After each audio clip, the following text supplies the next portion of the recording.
అందరికీ నమస్కారం ఫ్రెండ్స్. ఈరోజు మనం తెలుసుకోబోయేది అమెరికా అధ్యక్షుడు డొనాల్డ్ ట్రంప్ తొలిసారిగా చేసిన H-1B వీసాలపై సానుకూల వ్యాఖ్యలు గురించి. ఇప్పటివరకు విదేశీయుల ఉద్యోగాలపై ఎప్పుడూ విమర్శలు చేస్తూ వచ్చిన ట్రంప్ ఈసారి మాత్రం వేరే కోణంలో మాట్లాడారు. అమెరికాను ముందుకు తీసుకెళ్లడానికి అంతర్జాతీయ ప్రతిభ అవసరం అని స్పష్టంగా చెప్పారు. అమెరికా పరిశ్రమలు, ముఖ్యంగా టెక్నాలజీ రంగం, ప్రపంచంలోని ప్రతిభావంతులు ఇచ్చే సహకారంతోనే విజయం సాధిస్తుందని ఆయన అంగీకరించారు. H-1B వీసాతో వచ్చే నైపుణ్యమైన విదేశీ వృత్తి నిపుణులు అమెరికాకు అవసరం అని ట్రంప్ పేర్కొన్నారు. అయితే ఆయన మరో విషయం కూడా చెప్పారు. అమెరికాలోని అన్ని నైపుణ్య ఉద్యోగాలను H-1B వీసాదారులతో నింపకూడదు. స్థానిక అమెరికన్లకు కూడా అవకాశాలు ఇవ్వాలని ఆయన స్పష్టం చేశారు. ఫాక్స్ న్యూస్కు ఇచ్చిన ఇంటర్వ్యూలో ట్రంప్ ఇలా చెప్పారు. అమెరికా పూర్తిగా స్థానిక కార్మికులపైనే ఆధారపడలేదు. విదేశీ ప్రతిభ రావాల్సిందే.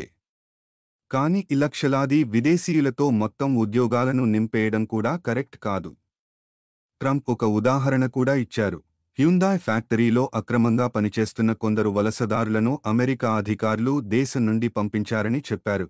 వారిని పంపితే వచ్చిపోయిన సమస్య ఏమిటంటే, వారు అత్యంత క్లిష్టమైన బ్యాటరీ తయారీ నైపుణ్యాలు ఉన్న కార్మికులు. వారిని ఒక్కసారిగా తొలగించడంతో ఉత్పత్తి వ్యవస్థనే ప్రభావితం చేసింది. అందుకే ట్రంప్ అభిప్రాయం, విదేశీ కార్మికుల దగ్గర ఉన్న ప్రత్యేక నైపుణ్యాలను అమెరికన్లు నేర్చుకోవాలి.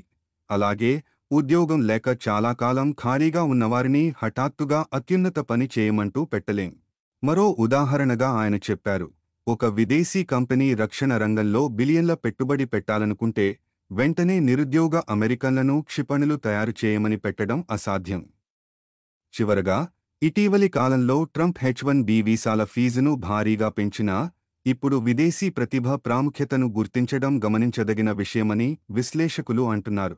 వీడియో చూసినందుకు మీకు ధన్యవాదాలు. మరిన్ని అప్డేట్స్ కోసం మా ఛానల్ను లైక్, షేర్, సబ్స్క్రైబ్ చేయడం మర్చిపోవద్దు ఫ్రెండ్స్.